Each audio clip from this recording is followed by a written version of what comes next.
commitment. We choose to live in love.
So who am I?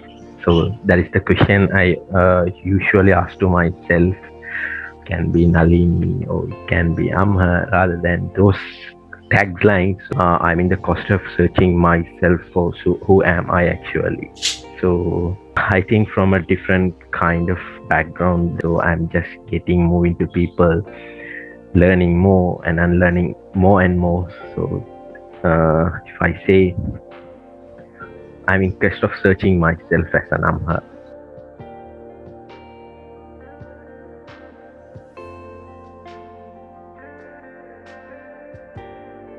So I just more attracted to the nature. That is the reason why I started traveling like around Sri Lanka. So most of the time, like before COVID, I was mostly in hills when it comes to vacation or something. So I just go for a hiking or somewhere else. So I just wanted to be more in the nature rather than being in between the concrete and all.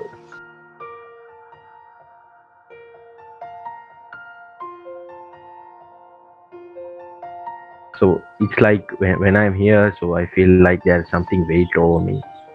So I feel like I'm compressed. So when I go there, I feel like flying. So I'm so lighter. I feel the way, like when I stay in the mountain, the top of the hill, that breeze and all. It's another level of happiness in life.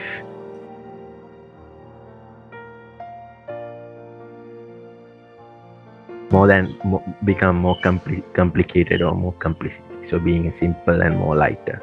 So that's how I see it happening.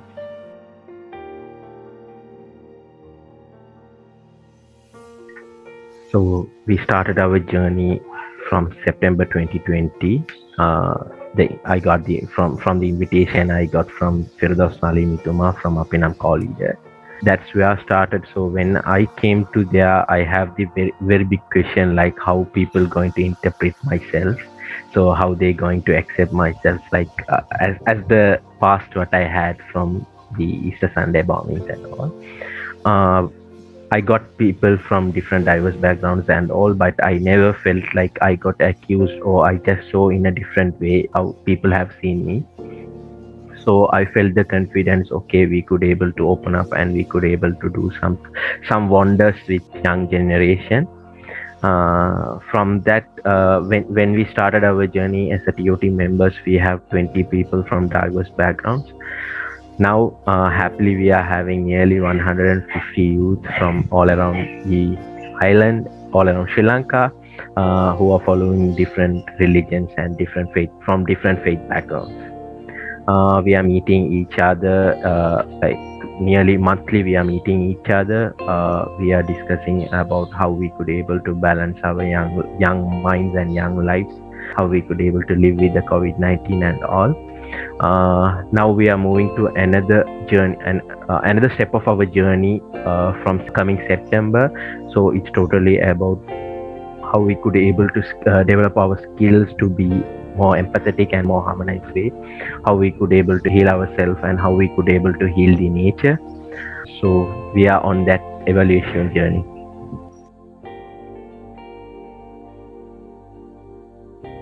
The very first time I heard the word Sangyog, I felt something, but I don't have idea what it's going to be. But only thing I know that we are going for a journey, so that will be more connected with people, young people from different faiths and different backgrounds. So that is the first thing what I got inside myself when I heard of the name SANGYOG. When I be there in our first TOT workshop, I feel more secured in a more comfortable place where I can be rather than being with the communities and all. I felt something more secure and more safe space, so where I can share things, where I can be as myself. So that is the first impression what I got of SANGYOG.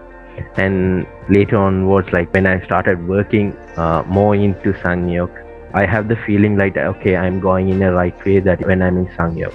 So I feel more connected. It's like more like a family, more like walking on my own path. So I feel where I am in SANGYOG. So that is the impression I have on SANGYOG.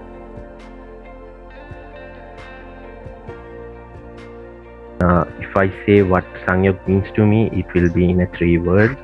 So one is the feel, and the second one is heal. The third one will be connected.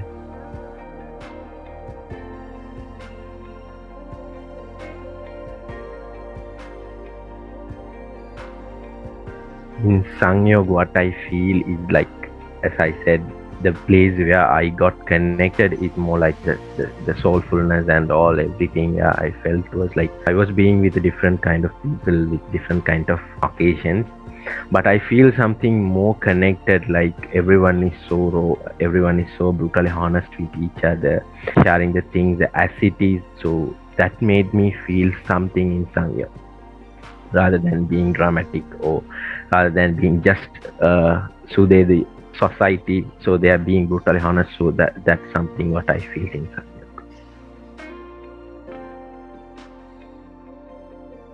I go and share everywhere, like where my transformation journey started from Cpbr. I'll definitely say that. It's because like I have different kind of things. It can be like a photographer, it can be like a hiker, it can be Nalemi, and there are different kind of genres with myself.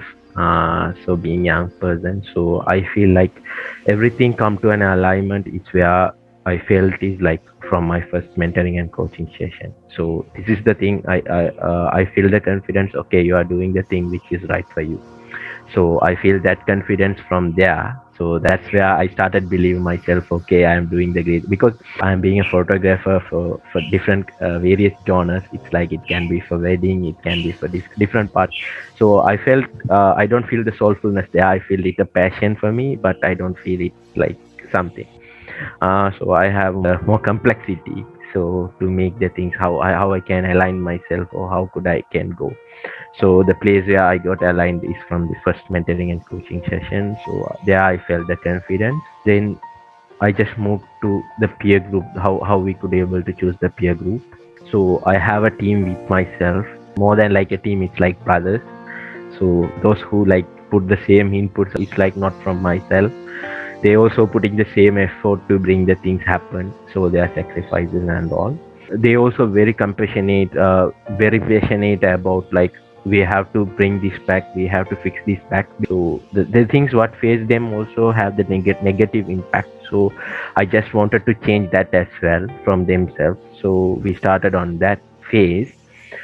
Soon after that we got the COVID. So we just saw that in a different way. So after that Cpbr has started like COVID and us. So from that point we just started thinking about a different kind of genre, so how we could able to sustain ourselves from being in a race. So we just started stop and we just think about, okay, at this point we have to think about how we could able to sustain ourselves to being sustainable in this journey, like more like in this interfaith journey or in this healing and connecting journey. If we have to be more sustained, so we have to think about our own sustainability as well. So the first experience like making, when we started talking about jam or when we started talking about peanut, it's totally from vice versa.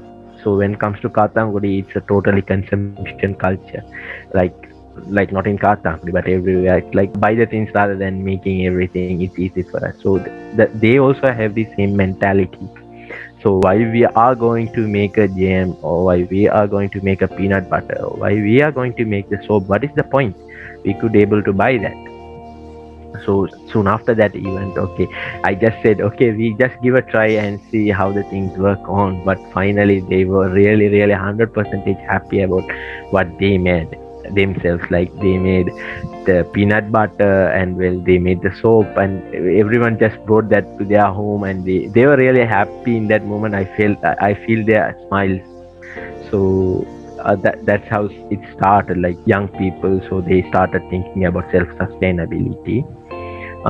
So it was a wonderful journey, but they just bring the concern, like as we are feeling the things, we think like the same ages of other gender. So when it comes to our side, so we have very sensitivity in gender, the gender balancing and all. So but they brought the concern, like okay, our sisters also has to feel the thing, they will be more attractive in that scene. So as also we wanted to cover the gender balancing as well. So it's not like healing and connecting is not only for men. So we thought like woman also has to be take part as equal.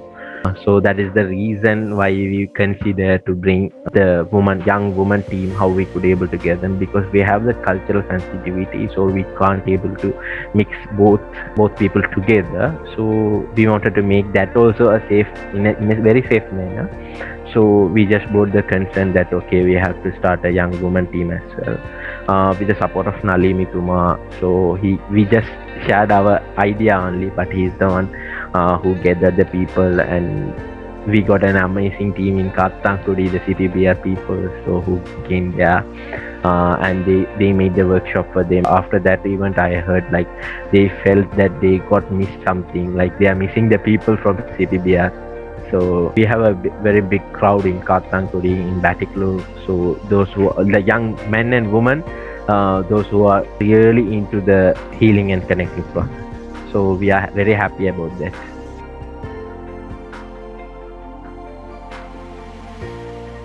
When we are children, so the thing what we heard is like not in a very positive way about the other community or other religion. It's because of the things what really happened in our past. So I have the vision of like my children or the young generation don't want to be grow up in that situation where the hatred or where the negative side of the community want to be upraised. So it's not to be taken as a taken as a point to being separated or being isolated. Being a part of Sangyog journey, I have the dream to bring the young generation together, healing the past while they heal themselves and living in the present. Also, they have the vision of the future.